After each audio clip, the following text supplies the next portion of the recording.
Expo started in 1851, London, and in those days they were really about showing off grandeur, the UK at the height of its empire. Expos became really vehicles for showcasing technology and something amazing. Mr. Eiffel in 1888 in Paris. In more recent years, expos have evolved more into national showcasing. They are not trade fairs, they are not tourism promotions, they are not cultural events, they are all of these wrapped into one and more. Coming to the expo, coming to the pavilion, using it to help leverage your relationship with your clients was about coming to an environment that showed New Zealand for what it is, a very sophisticated business environment in which it makes sense to do business.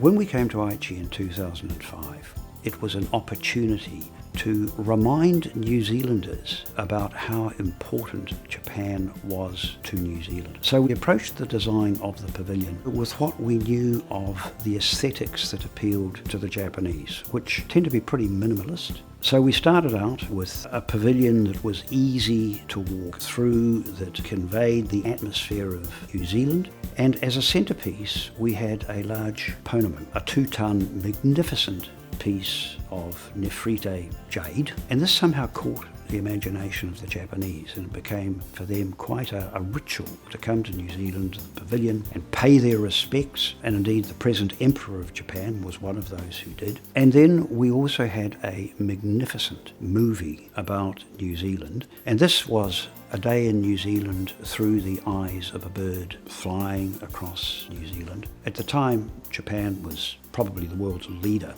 in mobile telephones and technology. And we were able to get some pretty groundbreaking technology from Hyde Lab in Christchurch, which comprised a whole wall, massive television screen that you could just touch in certain parts and you get particular stories coming up about New Zealand. Complementing all of this was something that in Japan was quite compelling. We had magnificent Maori kapahaka groups who were performing continuously out the front. The energy that they generated was pretty much mind-boggling. Another thing that we deliberately did was that we had a heavy welcoming staff of very fine, highly educated, interesting, vibrant young New Zealanders who spoke Japanese, and they were a real hit with the visitors. And we found that human interaction was a real plus in setting us apart from some of the other pavilions. Right at the beginning, we caught the imagination of the Japanese. They liked the atmosphere, the aesthetics of it, and they liked the messages. And in particular, they enjoyed that interaction with the young New Zealanders.